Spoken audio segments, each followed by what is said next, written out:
एक अगले स्टेप के ऊपर मास्किंग के कुछ ग्रेडियंट से आगे बढ़ के कुछ चीज़ें हमें मिलती हैं, उनके बारे में हम जानेंगे। तो क्रिएट अ न्यू डॉक्यूमेंट हम यहाँ पे कर लेते हैं, और ये टूल आपके लिए बहुत ज़्यादा, और ये चीज़ आपके लिए बहुत ज़्यादा फ़ायदे के लिए रहेगी। आने वाले दिनों में आने वाले काम जब हम करेंगे, उसमें डिज़ाइनिंग के लेवल को थोड़ा सा बेहतर करने के लिए इसमें बहुत सारी चीज़ें हैं जो कि आप आज के इस ऑप्शन में आप जानेंगे। सो हमारे पास जो स्टेप पहला आता है, उसमें अगर हम चलें तो यहाँ पे एक रेक्टेंगल मैं ले लेता हूँ कुछ इस तरीके से, सिंपल सा। मैं आपको मास्किंग करना प्रॉपर तरीके से आज बताऊँगा कि हम एक सिंपल तरीका आपने मास्किंग का जाना था कि आपके पास कोई इमेज है, उसको आपने ऑब्जेक्ट के नीचे रखा। लाइक एग्जांपल मैं दे देता हूँ, कंट्रोल शिफ्ट पी, और यहाँ से मैं कोई इमेज ले लेता हूँ। यही इमेज मैंने ले ली यहाँ पे, और इसको बिहाइंड पे रख दिया। कंट्रोल शिफ्ट लेफ्ट ब्रैकेट से पीछे लेकर हम चले गए और दोनों को सिलेक्ट किया। दोनों को सिलेक्ट करने के बाद यहाँ पे पहले इसको ऐसे रखते हैं, ऐसे दोनों को सिलेक्ट किया, राइट क्लिक किया, मेक क्लिपिंग मास्क की, तो ये ऑब्जेक्ट उस बॉक्स के अंदर चला गया। एक तरीका मैंने आपको ये बताया था। अभी दूसरा तरीका ये है कि हम अगर इमेज को ट्रांसपेरेंट लगाना चाहें, एक साइड से ट्रांसपेरेंट करना चाहें, तो वो कैसे करेंगे। इसको हम मेक मास्क कहते हैं। वो क्लिपिंग मास्क हो गया, ये मेक मास्क है। अच्छा, मास्किंग के थ्रू हम इमेज में ट्रांसपेरेंट लगाते हैं, और बहुत सारे इफ़ेक्ट जो हैं इसमें रिफ्लेक्शन जो होता है वो भी हम इसी तरीके से बनाते हैं, और बड़े ज़बरदस्त सा है। तो चले हम इस पर काम करते हैं। जो जैसा हमारा ऑब्जेक्ट होगा, जिस तरह की भी इमेज होगी, कोई भी काम होगा, ठीक है, उसी तरह का सेम ऑब्जेक्ट आपने लेना है। मींस यहाँ पे एक रेक्टेंगल मैंने इसी साइज़ में इसी के ऊपर लगा देना है। इससे बड़ा हो जाए लेकिन इससे कम नहीं चलेगा। सो यहाँ पे मैंने ऑब्जेक्ट लगा दिया, और कल मैंने आपको बताया था ग्रेडियंट लगाना, तो यहाँ पे मैं साथ ही इसके टॉप में सेलेक्ट करता हूँ और ग्रेडियंट लगा देता हूँ। तो देखें इस वक्त इसमें ग्रेडियंट भी लग चुका है। कौन सा ग्रेडियंट लगा है? White and black. White and black कौन सा है? बाय डिफ़ॉल्ट है। अच्छा, इसको मैं यहाँ पे सिलेक्ट कर लेता हूँ। सिलेक्शन के बाद हम क्या करेंगे, ज़्यादा कुछ नहीं है, विंडो में जाएंगे और नीचे सीधे आ जाएंगे। यहाँ पे ट्रांसपेरेंसी का एक ऑप्शन है, शिफ्ट कंट्रोल F10 इसकी शॉर्टकट की है। आप ट्रांसपेरेंसी को ले सकते हो। इसका छोटा सा पैनल होता है जो यहाँ पे आपके सामने ओपन हो जाएगा। इसके साथ साथ अगर आप यहाँ पे ट्रांसपेरेंसी को ऐसे देखना चाहते हो, या फिर आप ऑप्स्टी पे, यहाँ ऑप्स्टी पे भी क्लिक करते हो, तो ट्रांसपेरेंसी का ये जो पैनल है यहाँ पे भी ओपन हो जाएगा। मीन्स प्रॉपर्टी पैनल में ऑप्स्टी पे क्लिक करेंगे तो ये ट्रांसपेरेंसी का पैनल ओपन हो जाएगा, और यहाँ पे विंडो में जाएंगे और यहाँ से आप इस पर क्लिक करेंगे ट्रांसपेरेंसी पे, तो ये भी आपके सामने शो हो जाए। काम सेम है लेकिन वे अलग है। और इसके साथ साथ अगर जब इनको सिलेक्ट करते हैं, टॉप में हमारे पास ये ऑप्शन नहीं आते, ये चीज़ ध्यान में रखिएगा। ये ऑप्शन आपको या फिर इनको सिलेक्ट करने से प्रॉपर्टी पैनल में मिलेंगे, या फिर विंडो में जाके ट्रांसपेरेंसी पैनल में मिलेंगे। अच्छा, ट्रांसपेरेंसी पैनल में आ गए तो अब अगर देखें तो मेरे पास यहाँ पे दो ऑब्जेक्ट हैं। दो ऑब्जेक्ट दिख मुझे एक रहा है। अगर मैं इसको हटा के आपको दिखा दूँ तो इस वक्त दो ऑब्जेक्ट शो हो रहे हैं। तो यहाँ इस छोटे से बॉक्स में भी आपको ये प्रीव्यू हो रहे होंगे, ठीक है। तो आपने इन दोनों को हमेशा, मैंने पहले भी जो कहा, जिस तरह का, जिस साइज़ का नीचे वाला ऑब्जेक्ट होगा, उसी साइज़ का आपने ऊपर वाला ऑब्जेक्ट भी यहाँ पे रख लेना है। सिलेक्शन करेंगे।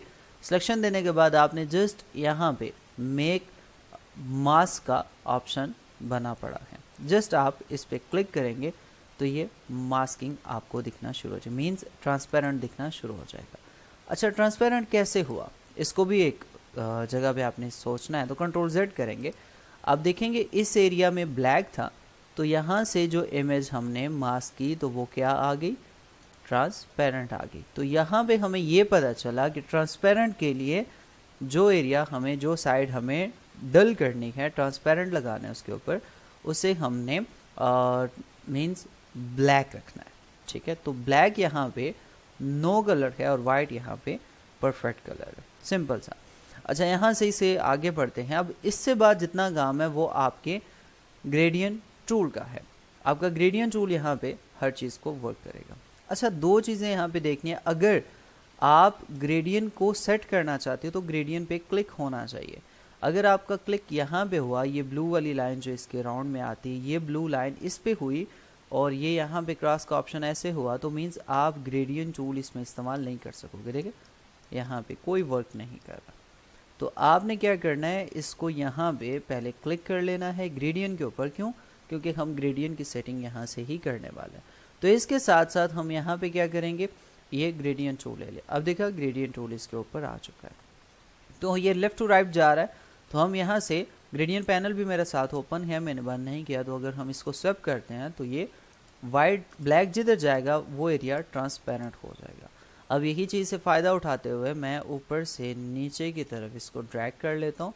तो यहाँ पे ये नीचे की तरफ से ट्रांसपेरेंट लग गया। मैं ज़्यादा ट्रांसपेरेंट चाहता हूँ, ज़्यादा ट्रांसपेरेंट और ट्रांसपेरेंट चाहता हूँ, तो ये कुछ इस तरीके से हमें बॉटम से बिल्कुल क्लियर होता होता होता होता। और अगर हम चाहते हैं कि ऊपर से थोड़ा मज़ीद क्लियर हो जाए, फेस ज़्यादा क्लियर हो जाए, तो हम ये एंगल, ये स्लाइडर से भी इसको नीचे लेकर आ सकते हैं, या फिर हम पूरी लाइन को भी यहाँ पे सेलेक्ट करें और लाइन को भी हम यहाँ से सेलेक्ट करें, नीचे लेकर यहाँ पे आ सकते हैं। तो इस तरीके से नीचे वाले ऑब्जेक्ट से हम इसको ऊपर, ये टारगेट हमारा यहीं पे रहेगा, जहाँ पे है कम ये नीचे से होगा। यहाँ से आप सिर्फ स्लाइडर को ऊपर एंड नीचे कर सकते हो। ठीक हो गया। तो इस तरीके से हम अगर ट्रांसपेरेंट लगाना चाहें किसी इमेज में, तो हम ये तरीका बिल्कुल आसानी से इस्तेमाल कर सकते हैं। अब ये ट्रांसपेरेंट है, इसके नीचे अगर, अब देखिए ये काम जब ख़त्म हो जाता है तो आपको क्या करना है, ये चीज़ें जो मैं बता रहा हूँ इनको दिमाग में रखना है। ठीक है। अब जब हमने ग्रेडियंट को यहाँ पे फाइनल कर लिया, हमारा ट्रांसपेरेंट यहाँ पे ओके है, तो हम क्या करेंगे, ग्रेडियंट को छोड़ के हम इमेज पे क्लिक करेंगे। इमेज पे क्लिक करके तब हम बाहर सिलेक्शन टूल लेंगे और किसी और ऑब्जेक्ट को सिलेक्ट करेंगे। क्योंकि अगर हमने मास्किंग में ग्रेडियंट पे क्लिक करके इसको छोड़ दिया, तो हम बाहर कोई भी काम करेंगे वो शो नहीं होगा, वो मास्किंग में ही आ जाएगा। ठीक है। तो आपको हमेशा इमेज पे जो लेफ़्ट साइड वाला एरिया होगा, बेशक इमेज है, वेक्टर है, कुछ भी है, उस पर आपने क्लिक करना है, तो आपका ऑब्जेक्ट क्लियर हो जाएगा। ठीक हो गया। सो अब देखें, अगर मैं यहाँ नीचे ब्लैक को लगा देता हूँ तो आपको सही समझ लग जाएगी कि ट्रांसपेरेंट हुआ क्या है। तो कंट्रोल शिफ्ट लेफ्ट ब्रैकेट करूँगा तो देखें ये एरिया हमारा ट्रांसपेरेंट है। ये वाइट में भी ऐसा ही है, ब्लैक में भी। अगर मैं इसको आर के साथ कॉपी कर लेता हूँ तो ये देखें यहाँ पे भी ये इसी तरीके से ट्रांसपेरेंट है। और अगर ब्लैक की जगह हम वाइट रखें तो ये आपको ऐसे दिखेगा। इस तरीके से हम ऑब्जेक्ट को, पिक्चर को आसानी से ट्रांसपेरेंट बनाते हैं।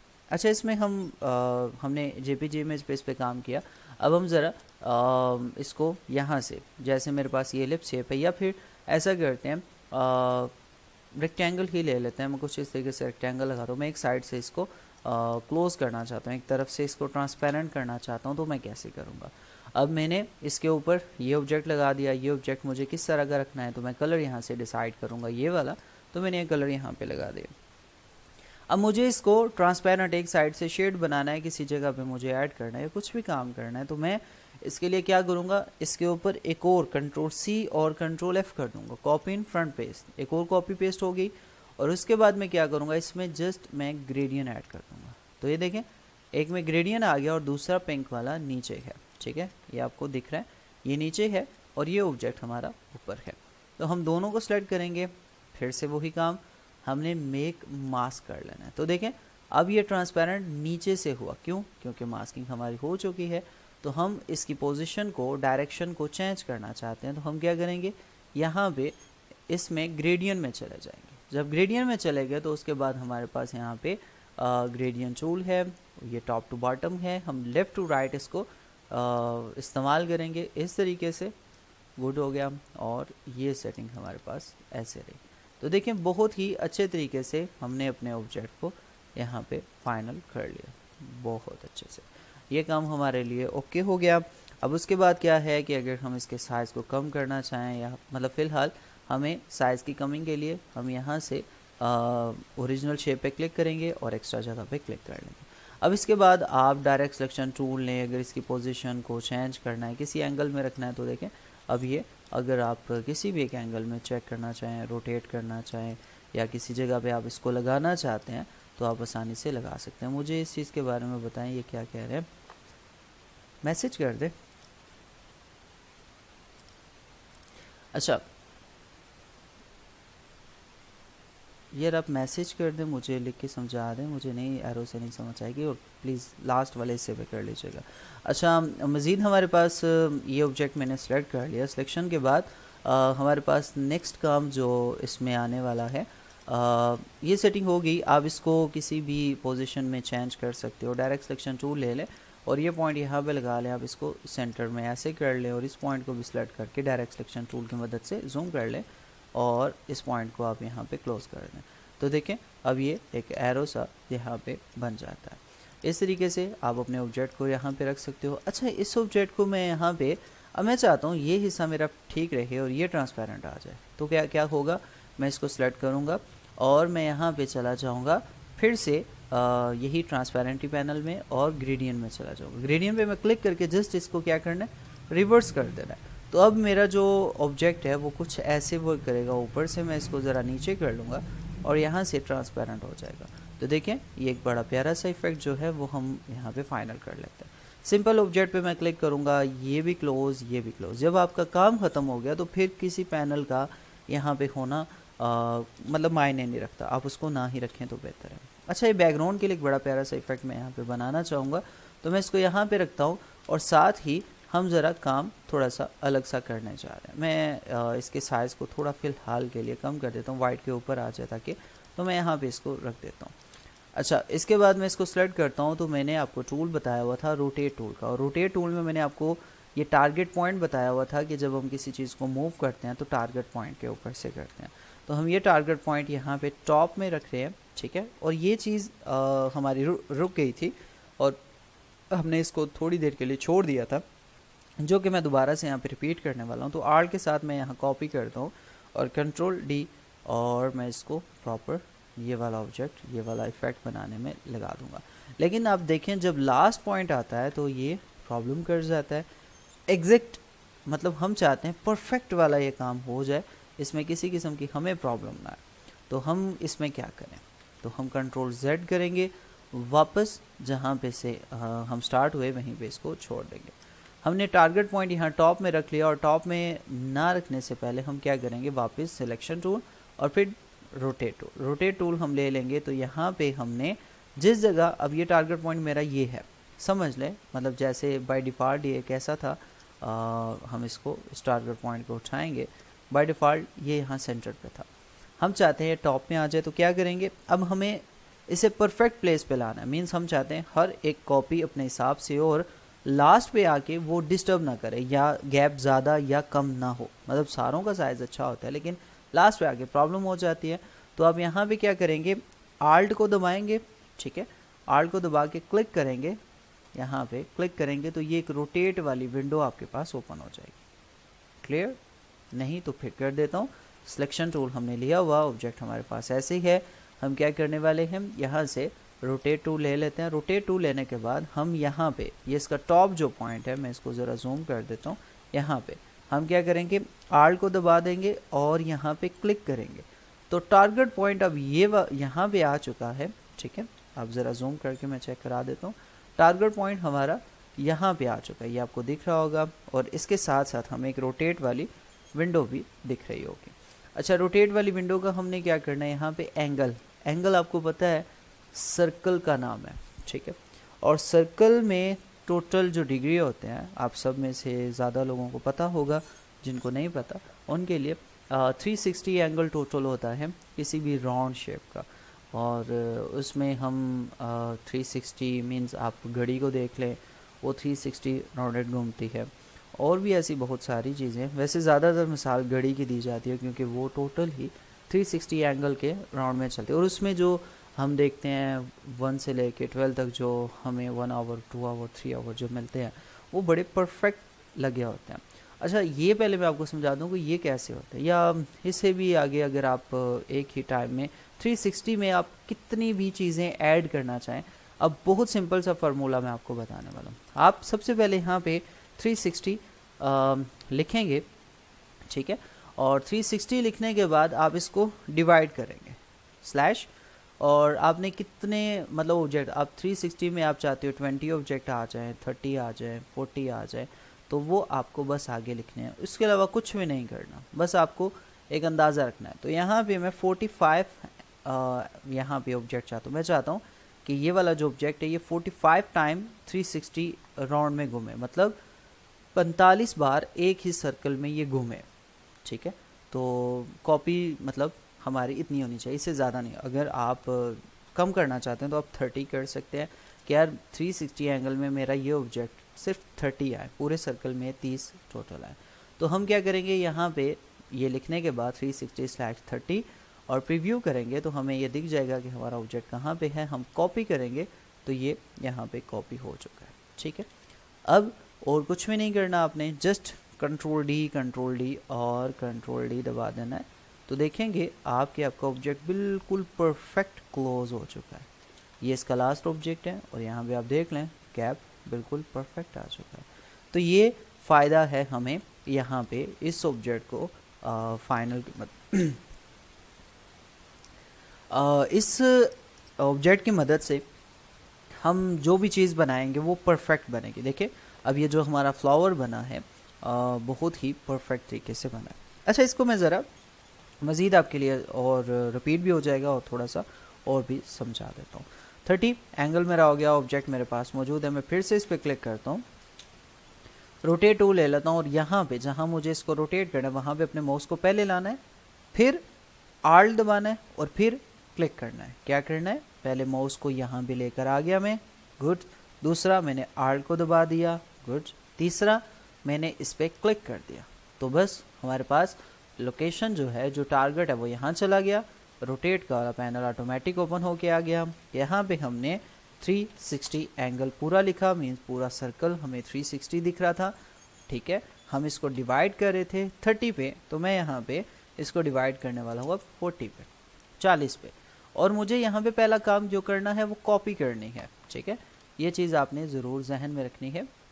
हम जो पहला काम इसमें करने जा रहे हैं वो कॉपी है। आपने ओके करेंगे तो ये ऑब्जेक्ट आप जस्ट वहीं पे घूमता रहेगा। तो कॉपी करेंगे मीन्स अब हमने यहाँ पे क्या किया, 365, आप देखें 365/40 कर लिया। और इसके नीचे अगर प्रीव्यू या किसी ऑप्शन पे क्लिक करें तो अब आपको यहाँ पे डिवाइड करके देगा कि हर 9 डिग्री के बाद यहाँ पे एक कॉपी आपकी हो जाएगी। तो कॉपी करेंगे तो ये देखें, और उसके बाद कंट्रोल डी और ये कंट्रोल डी, बिल्कुल परफेक्ट कॉपी हो गई, ठीक है। अच्छा, यही चीज़ मैं आपको अब सिंपल से करके बताता हूँ। ये काम हो गया। हमें एंगल का बस पता होना चाहिए कि हम किस एंगल पे यहाँ पे काम कर रहे हैं। तो ये ऑब्जेक्ट मेरे पास है, मैं यहाँ पे टारगेट पॉइंट देख लेते हैं, यहाँ पे है। मैं इसको ये फाइनली यहाँ पे होता है तो हम इसको क्या करते हैं, रोटेट टूल लेते हैं और इसको उठा के यहाँ पे लेकर चले जाते हैं। और अब मैं जैसे इसको ड्रैग करता हूँ तो देखें अब मुझे ड्रैग करते साथ यहाँ पे राइट साइड में पॉइंट दिख रहे हैं, 815, 8.7, 9। यहाँ पे शिफ्ट दबाएं या कंट्रोल दबाएं तो आपको शिफ्ट दबाएंगे तो आपको एंगल यहाँ पे मिलेंगे 45, 90, 135। ये इस तरीके से आपको कुछ स्टेप्स मिलेंगे। अच्छा, आप चाहते हैं कि आपका पहला जो एंगल है वो यहाँ से तकरीबन 9 पूरे, हम यहाँ पे 9 को फाइनल करते हैं। ये थोड़ा सा मुश्किल हो जाता है, देखा। अब अगर हम यहाँ पे वो 9 वाली एंगल देना चाहें तो हमें प्रॉब्लम आ रही है क्योंकि 9 फिक्स यहाँ पे नहीं आ रहा। तो इसकी वजह से अब बहुत ही मेहनत करने के बाद हमें 9 मिलेगा। तो ये होती है हमारे पास, मतलब हम जो वो चीज़ इस्तेमाल करते हैं, मतलब एंगल वाइज। जैसे हमने माउस को यहाँ रखा, आर के साथ दबाया, एंगल आ गया, तो हमें यहाँ पे जस्ट लिखना है 360 और उसके बाद डिवाइड करना है। 30 ऑब्जेक्ट हमें चाहिए या हमें 35 ऑब्जेक्ट चाहिए। तो हम यहाँ पे इसको देखें, अब देखें मैंने कॉपी नहीं की, जस्ट ओके कर दिया। तो कंट्रोल डी दबाएंगे तो यहाँ पे अकेला ही घूमता रहेगा। तो आपको क्या करना है, जब भी ये काम करना है, आर के साथ आप यहाँ टारगेट लेंगे। टारगेट लेने के बाद आप यहाँ पे कॉपी करेंगे। कॉपी करने के बाद कंट्रोल डी प्रेस करेंगे तो 35 ऑब्जेक्ट जो है वो आपके यहाँ इस राउंड में आ जाएंगे। गुड हो गया। अब जी हम इसको सिलेक्ट करते हैं। सिलेक्ट करने के बाद राइट क्लिक करते हैं। राइट क्लिक करने के बाद क्या होगा, हमने इसको ग्रुप कर देना है। अच्छा, ये ग्रुप अब हमें कहाँ कहाँ फ़ायदा देगा इसको भी हम ज़रा देखते हैं। देखिए कितना प्यारा सा शाइनिंग इफेक्ट बन चुका है। अच्छा, यहाँ पे हम एक ऑब्जेक्ट ले लेते हैं रेक्टेंगल, और रेक्टेंगल को मैं पूरे बैकग्राउंड के ऊपर लगा देता हूँ कुछ इस तरीके से, और इस पर डबल क्लिक करके मैंने कलर ज़रा डार्क कर देना है, ठीक है, ऑपोजिट कलर देना है तो डार्क कलर हो जाएगा। और ये जो ऑब्जेक्ट है इसको हम राइट क्लिक करेंगे, अरेंज, अरेंज में ब्रिंग टू फ्रंट, और इस ऑब्जेक्ट को मैं उठा के यहाँ पे इस ऑब्जेक्ट के सेंटर में ला के छोड़ दूँगा। तो देखें एक बड़ा प्यारा सा इफेक्ट बनता है, लेकिन इसको इनफ यहाँ पे नहीं करना, इसको मज़ीद बड़ा करना है। तो हम क्या करेंगे, शिफ्ट आल्ट दोनों को दबाएंगे तो ये दोनों तरफ से, चारों तरफ से सेम टाइम बड़ा होगा। तो ये ऑब्जेक्ट हमारा कुछ इस तरीके से हमें दिखेगा, ठीक है। लेकिन अब यहाँ पे हमें मज़ीद चीज़ों को भी देखना है। मैं इसकी ऑप्सिटी थोड़ी कम करूँगा बैलेंस करने के लिए कि यार ये बहुत ज़्यादा अवर भी ना दिखे। तो हम यहाँ पे देखेंगे गुड है, ऑप्सिटी और कम होनी चाहिए, तो ऑप्सिटी और हम कम कर देंगे 20-25 लगभग कुछ इतनी सी होनी चाहिए। अब क्या होगा, अब नीचे वाला ऑब्जेक्ट तो हमारा तकरीबन हमारा ये वाली जो सेटिंग है ये तो बिल्कुल फाइनल हो चुकी है। हमें लग रहा है यार ये ऑब्जेक्ट हमारा बहुत प्यारा बन चुका है, बेहतरीन सेटिंग हो गया। लेकिन आपका ये जो एक्स्ट्रा ऑब्जेक्ट है इसका क्या करें। अब अगर इसको सेलेक्ट करके हम शेप बिल्डर का इस्तेमाल करें तो बहुत ज़्यादा प्रॉब्लम बन जाएगी, हमारी ग्रेडियंट की सेटिंग आउट हो जाएगी और भी बहुत सारा काम हो जाएगा गलत। तो हम क्या करेंगे, अब मास्किंग की सेकंड फॉर्म इस्तेमाल करेंगे, मींस हम दोबारा से रेक्टेंगल लेंगे और रेक्टेंगल हम इसके ऊपर फिर से लगा लेंगे। कंट्रोल Z, यहाँ से शुरू करते हैं और बिल्कुल नीचे वाले साइज़ के ऊपर हमने एक और रेक्टेंगल लगा देना है। लग गया। अब हम बैकग्राउंड को सिलेक्ट करेंगे जो कि हमने ग्रुप किया हुआ था, और फिर फ्रंट को सिलेक्ट कर लेंगे जो कि हमने अभी लगाया। ये दोनों सिर्फ सिलेक्ट होंगे, नीचे वाला बैकग्राउंड सिलेक्ट नहीं होगा। और राइट क्लिक करेंगे, मेक क्लिपिंग मास्क। जहन में ये रहे कि आपका ये जो ऊपर वाला ऑब्जेक्ट है जो आपने नया लगाया वो नीचे वाले ऑब्जेक्ट से ऊपर होना चाहिए, तभी मास्किंग वो इसमें मीन्स आपका ये ऑब्जेक्ट नीचे और ये जो रेक्टेंगल आपने दिया हुआ है ये ऊपर होना चाहिए, ठीक है। इसको हम पहले क्लोज कर देते हैं, ठीक है। और दोनों को सिलेक्ट कर लिया, राइट क्लिक कर लिया तो मेक क्लिपिंग मास्क। तो देखें अब आपका एक्स्ट्रा ऑब्जेक्ट गायब है और वो भी मास्क हो चुका है। और अगर आपको मास्क देखना है तो इसको सिलेक्ट करेंगे तो ये आपको यहाँ पे दिख जाएगा। अब आपका मास्क, वो जो ऑब्जेक्ट है वो भी एक रेक्टेंगल में मास्क हो चुका है, जिसकी वजह से आपका ये जो ऑब्जेक्ट है वो बहुत अच्छे तरीके से आपको यहाँ पे दिख रहा है। ये बहुत ही अच्छी और सिंपल सी ट्रिक है, आप इसको ज़रूर ट्राई करें। बैकग्राउंड बनाने के लिए ऐसे बहुत सारे इफ़ेक्ट हम जो बनाते हैं और ट्रांसपेरेंट लगा के ग्रेडियंट का इस्तेमाल करके, वो हम इसी की ग्रेडियंट की मदद हो गई और फिर हम मास्किंग की मदद करके इस चीज़ को बनाते हैं। अच्छा, इसी में मैं ज़रा इसको उठा के साइड पे कर देता हूँ, अभी हम मज़ीद चीज़ों को देखते हैं। अब यहाँ पे इसी की हेल्प लेते हुए ये हमारे एक साथ दो टूल मिक्स हमने करके इस चीज़ को बनाया।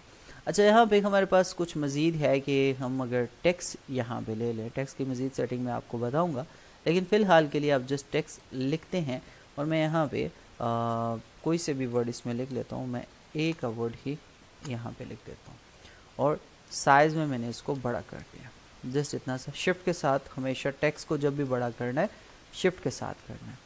और फिर इसके लिए मुझे एक बोल्ड फ़ॉन्ट चाहिए, तो अच्छी फ़ॉन्ट मुझे यहाँ पे मिल जाएगी, मैं यही ले लूँगा और उसके बाद राइट क्लिक करूँगा, क्रिएट आउटलाइन। तो मैं इसको क्रिएट आउटलाइन कर दूँ। क्या करना है, टेक्स्ट को जब वो फाइनल कर लें राइट क्लिक करें, क्रिएट आउटलाइन कर ले। इसका मतलब ये होता है कि हम एडिटेबल जो टेक्स्ट है वो ख़त्म करें और जस्ट शेप लाना देना चाहते हैं। तो क्रिएट आउटलाइन करेंगे तो इस ऑब्जेक्ट को हमने एडिटेबल ख़त्म कर दिया और जस्ट फाइनली एक शेप बन गई। उसके बाद इसमें हम कलर लगाएंगे कोई सा भी मीन्स कोई सा भी रेड लगा देते हैं। अच्छा, अब रेड का हम रिफ्लेक्शन बनाने जा रहे हैं, तो आर के साथ मैं कॉपी करूँगा और इसको फ्लिप कर दूँगा। फ्लिप करने के बाद बिल्कुल इसके मैं नीचे इसको यहाँ पे रख देता हूँ। तो अब आपके जहन के मुताबिक क्या ये रिफ्लेक्ट इसका ऐसा होगा, या अगर आप इसकी ऑप्सिटी कम कर दें तो ये क्या रिफ्लेक्ट ऐसा होगा। हाँ, बन तो जाता है, लेकिन क्या है कि परफेक्ट नहीं बनता।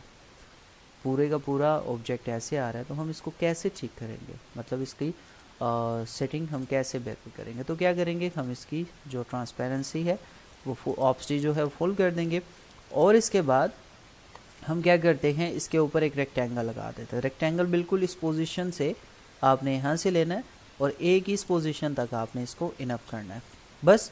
और फिर इसमें ग्रेडियंट लगा देना है। ये आपका ग्रेडियंट इसमें लग गया। अब आपको पता चलेगा कि टेक्स्ट के ऊपर जो रिफ्लेक्शन हम देते हैं वो कैसे है इसमें ऐड होगा। तो इस ए के ऊपर हमने ऐसा रेक्टेंगल लगा लिया और सिलेक्शन दी, ए भी सिलेक्ट हो गया और ये रेक्टेंगल भी सिलेक्ट हो गया। उसके बाद हमने ऑब्स्टी में चले जाना है। ऑब्स्टी में चले जाने के बाद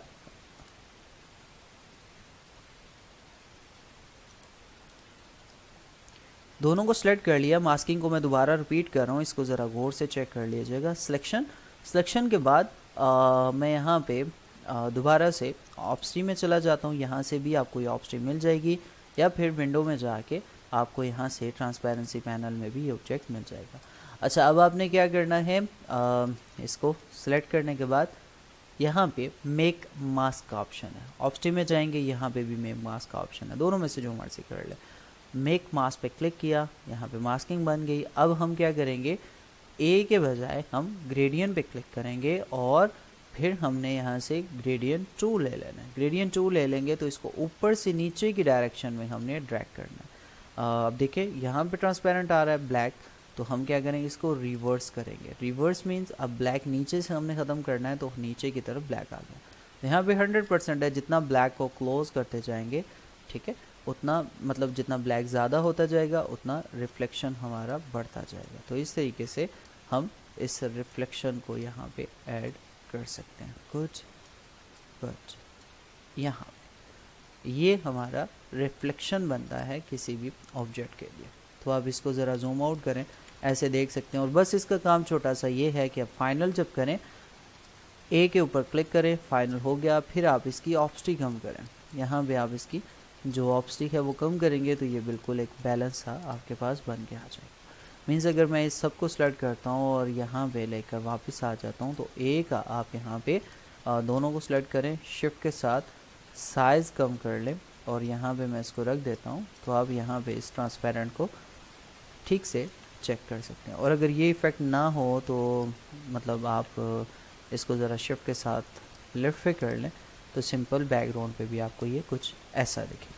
तो इस तरीके से ट्रांसपेरेंट बनाना, रिफ्लेक्शन बनाना, किसी भी चीज़ पे ये इफ़ेक्ट जो है वो काम करना, हम इसी चीज़ को इस्तेमाल करके कर सकते हैं। सिर्फ और सिर्फ मेक मास्किंग और ग्रेडियंट टूल को हमने मिक्स किया। ग्रेडियंट टूल की सारी सेटिंग कल हमने जान ली थी, तो ये हमने काम यहाँ तक फाइनल किया। अच्छा, इसमें मज़ीद कुछ है जो कि अभी हमें जानना है। तो और कुछ, अब सिंपल सा ग्रेडियंट हमने जाना था, अब ग्रेडियंट में कुछ और ज़्यादा मज़े वाला कुछ करते हैं। यही जो मेक मास्किंग है, इसी तरह का हम एक चीज़ इस्तेमाल करें, लेकिन वो ग्रेडियंट से हम करेंगे।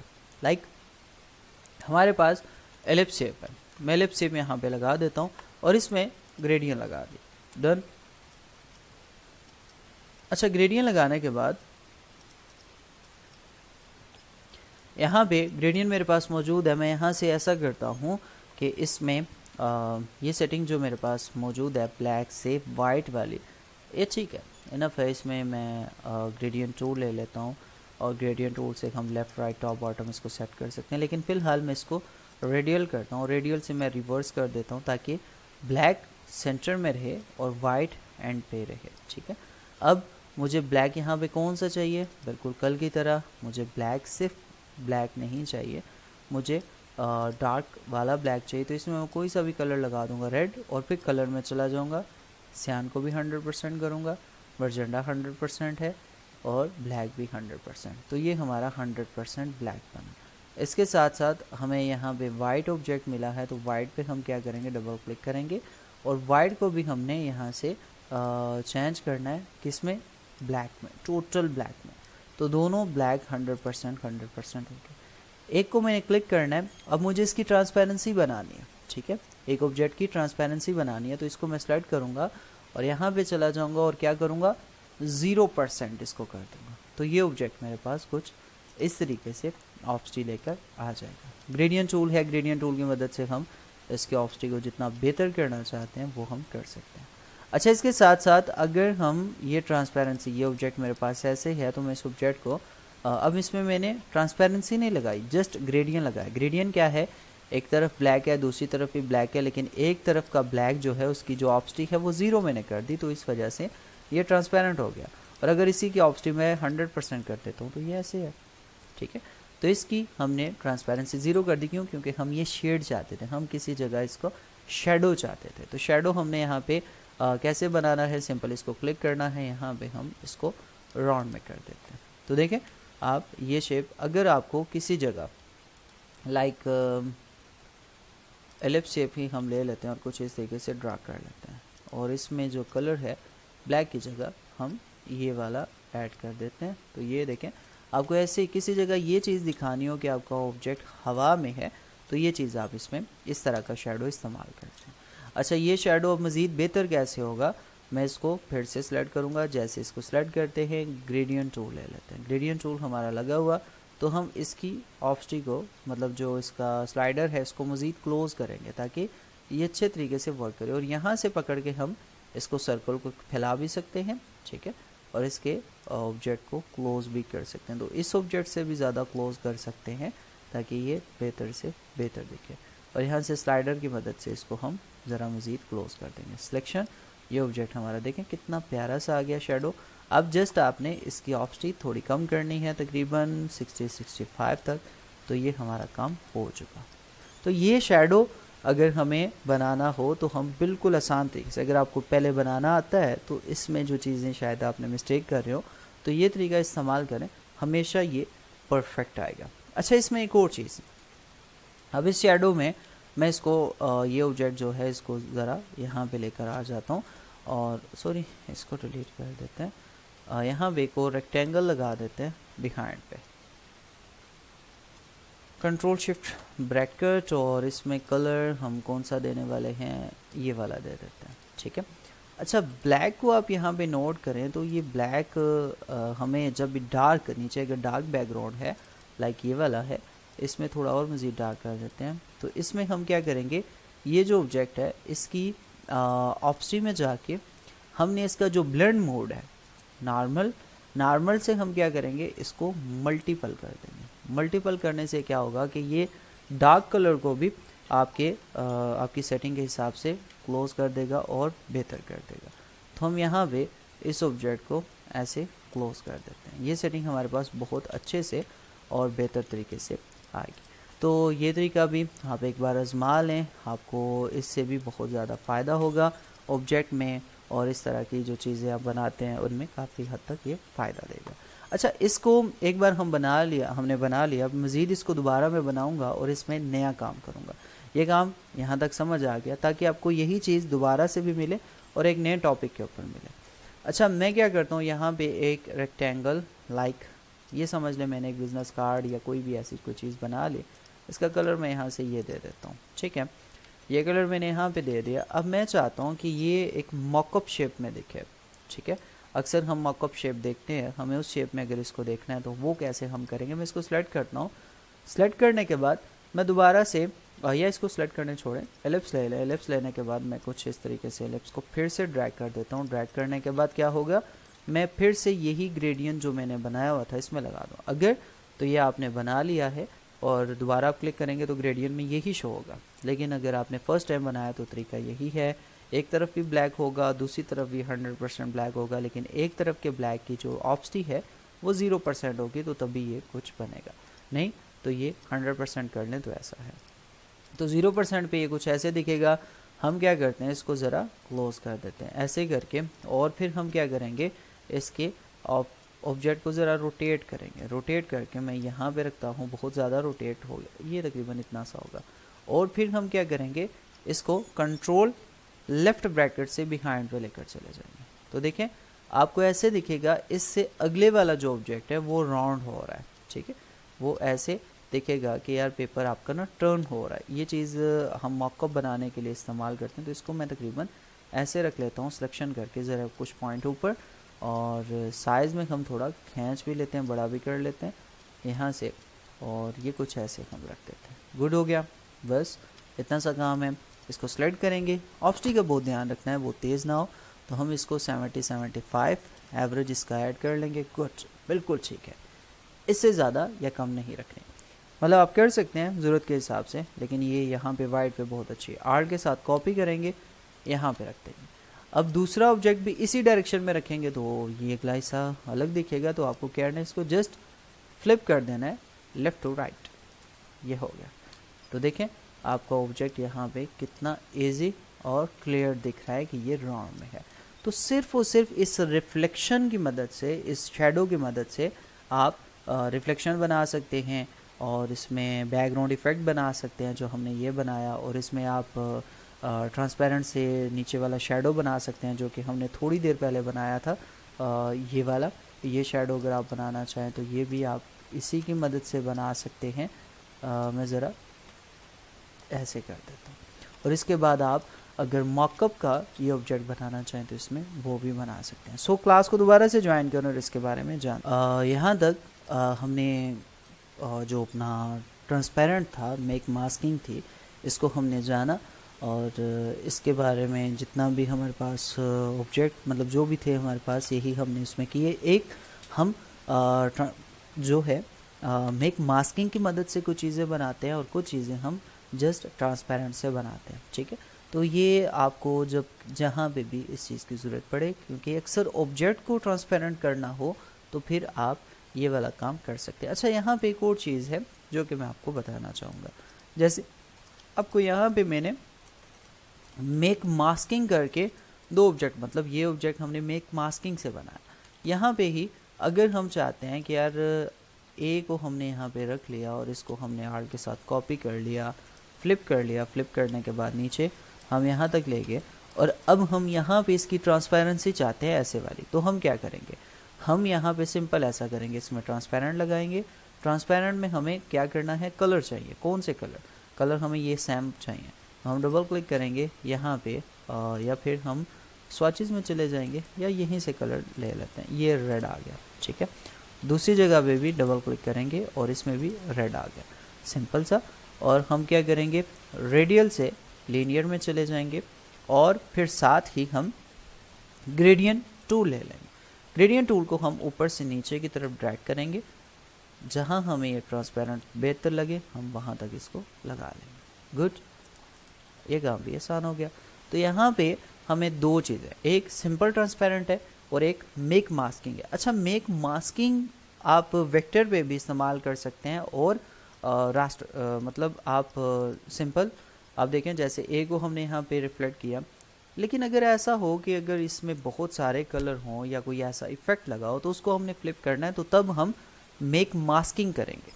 और जब भी जेपीजी पे काम करना है, जो इमेज मतलब हम गूगल से उठा के लाते हैं, किसी बंदे की इमेज है, कोई पीएनजी इमेज है, तो उसको जब हमने इस्तेमाल करना है, लाइक ये काम अभी जो मैंने किया ये भी हम इसमें कर सकते हैं, और ये जो मैंने पहले किया था मेक मास्किंग के लिए वो भी हम यहाँ पे कर सकते हैं। तो दोनों से रिजल्ट हमें सेम मिला, लेकिन अब यहाँ पे ये चीज़ आ जाती है कि दोनों का सेम रिजल्ट है तो हम आसान वाला क्यों नहीं करते। आसान वाला तो आप यहाँ पे करेंगे, लेकिन ये जो मैंने आपको मेक मास्किंग का बताया था ये आप जस्ट इस्तेमाल करेंगे किसी गूगल वाली पिक्चर के ऊपर, मींस जेपीजी इमेज के ऊपर। आपके पास कोई भी इस तरह की इमेज है, मैं चेक करता हूँ, जैसे ये है, तो इसी को ये नहीं आएगी, कोई और लेते हैं, Ctrl+P और यही ले आते हैं, मीन्स ये हमारे पास पड़ी ही है। तो हम इस तरह की इमेज हो या कोई से भी गूगल से निकाली इमेज, पीएनजी इमेज, कोई सी भी इमेज हो, उसमें हमें फिर इसमें एक और ऊपर रेक्टेंगल लगाना है। रेक्टेंगल लगा के फिर हम इसको मास्क करेंगे, इसकी शेडो बनाएंगे। ठीक हो गया, समझ आ गई। मीन्स हम यहाँ पे इसको सेलेक्ट करेंगे, ग्रेडियंट लगा देंगे। तो ग्रेडियंट हमें यहाँ पे बाय डिफ़ॉल्ट चाहिए, तो इस तरह के ऑब्जेक्ट के लिए हमें by default black and white चाहिए। सेलेक्ट करेंगे और फिर ऑप्शन में जाएंगे, मेक मास्क करेंगे, तो हमारा ट्रांसपेरेंट लग गया। तो ये तरीका सिर्फ जेपीजी इमेज और ऐसे ऑब्जेक्ट के लिए जिनका आप कलर चेंज नहीं कर सकते या वो इफ़ेक्ट आप चेंज नहीं करना चाहते, तो उसके बाद आप उसका रिफ्लेक्ट ऐसे बना सकते हैं। ठीक है, समझ लगी? गुड हो गया। आपके क्वेश्चन आप अभी कर सकते हैं, कोई भी बात पूछनी है वो आप यहाँ पे पूछ सकते हैं। आपका क्वेश्चन बॉक्स ओपन है, जो जाए पता कर सकते हैं, पूछ सकते हैं।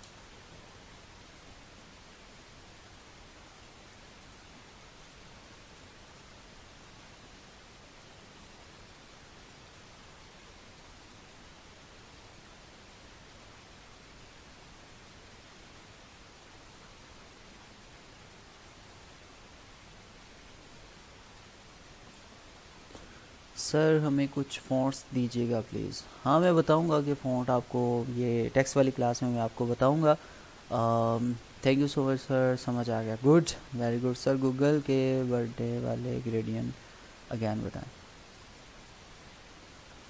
गूगल के बाद वाला मतलब ग्रेडियंट समझ नहीं लगा था सर। अगर हमें किसी इमेज के चारों ओर से ट्रांसपेरेंसी यूज़ करनी है तो कैसे करें? वो फोटोशॉप में करेंगे। इलस्ट्रेटर में आप सिर्फ सिंगल साइड यूज़ करेंगे, वो फोटोशॉप में आप कर सकते हैं।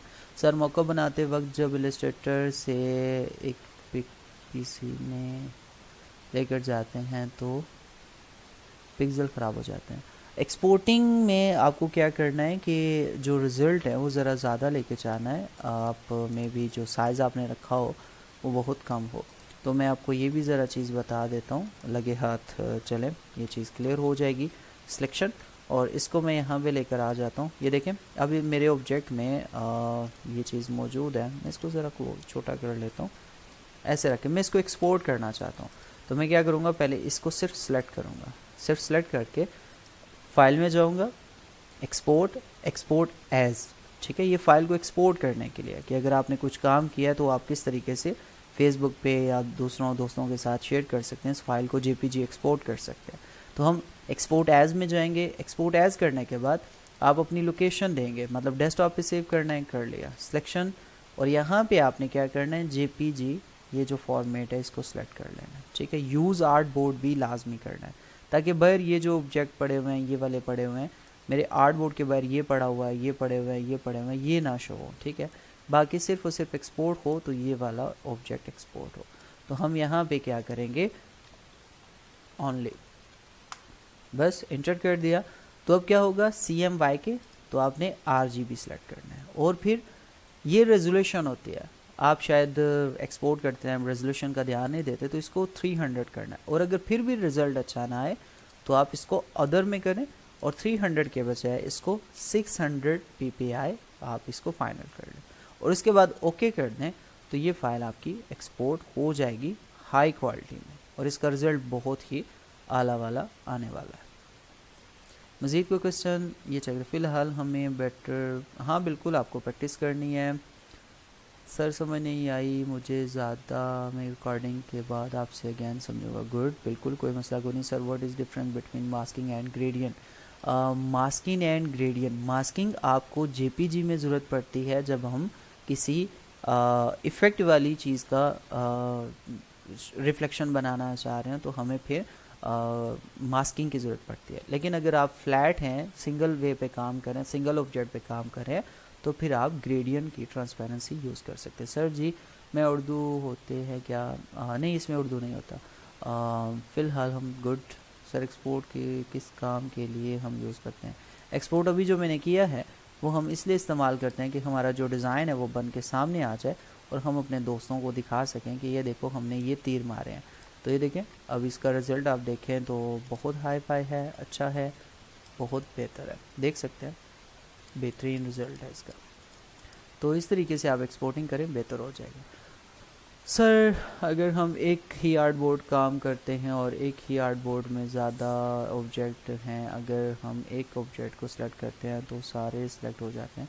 आर्ट बोर्ड के ऊपर जितने ऑब्जेक्ट होंगे वो सारे सिलेक्ट हो जाएंगे। तो आप कोशिश करें जब काम करें एक्सपोर्ट करने से पहले आप सारे ऑब्जेक्ट को साइड पे कर लें और जिस ऑब्जेक्ट को एक्सपोर्ट करना है जस्ट उसी को आर्ट बोर्ड पे रखें।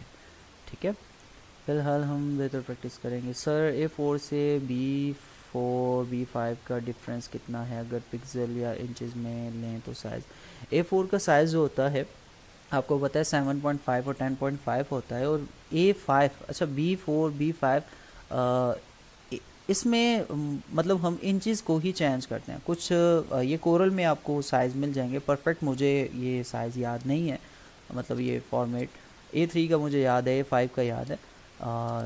आई थिंक शायद आप लिखना भी यही चाह रहे हो, लेकिन अगर B5 का है तो कोरल में ये, अगर आपके पास कोरल है तो उसमें चेक कर ले, कभी ज़रूरत नहीं पड़े तो इसके लिए मेरे माइंड में नहीं है।